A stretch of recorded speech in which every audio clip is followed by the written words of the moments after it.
We have to tarp a lot on this team. It was super windy one day, and all of a sudden, I look over to my right, and I see Georgie flying in the air, holding onto the tarp, literally 2 hands onto the tarp. Her feet are flailing, and all of a sudden she just like wipes out, and then I just literally like pointed at her and laughed for at least 10 minutes. We were having lunch in between our 2 games, and there was banana chips, and I really like banana chips, so I was like chowing down, and then I felt something poking me, so I went up to Danny, and I was like, hey, is there like a banana chip stuck in my tooth? I'm staring at her mouth, and I'm just like, what do you mean, is there a banana? Like, half your tooth isn't there.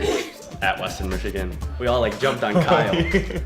We're all jumping so excited, and somehow Kyle clips Garrett's nose, and taking Garrett's nose is pretty big. Kyle's going to go shake the opponent's hand, and all we see is Garrett like, oh my god, oh my nose, and we're all so hyped. There's literally a picture of us just all losing it in a huddle. He's standing off the side like this. He's like, oh no.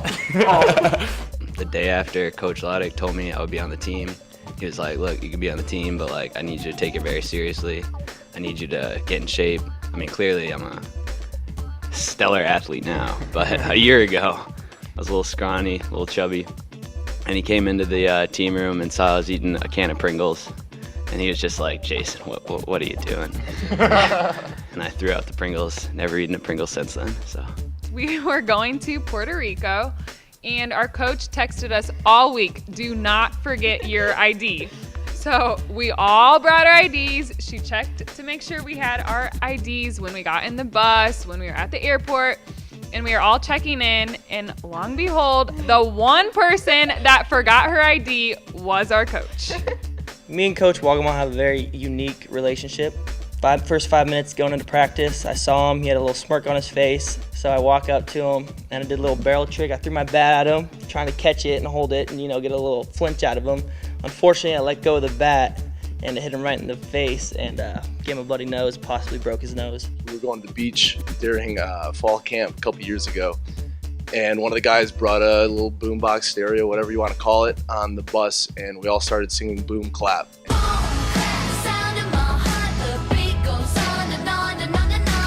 It was right around the time of the Olympics. We went out for a training session, but it started pouring. And this guy right here, Kevin, decides that he's gonna act like Michael Phelps and strips down into his sliders, like his underwear, and finds this place on the field where it's just basically like three or 4 foot puddle, and does like the pre-swimming routine, starts slapping his back, and then jumps in the water, starts swimming like he's Michael Phelps, and it was pretty funny. We were supposed to fly to North Carolina, and we left at like 5 a.m. or 6 a.m. And one of our teammates, Tom, just wasn't showing up. So we drove to Phi-Sci, where Tom lived, and my coach climbed through the window that was open, went up to Tom's room, knocked on his door, and dragged him out of bed. And we almost missed our flight, but we had to run to the terminal. After home meets, win or lose, we go into our locker room, we get in the showers, and then we sing a Tenacious D song at just the top of our lungs. I think you got something in my teeth, could you get it out for me? That's good teamwork!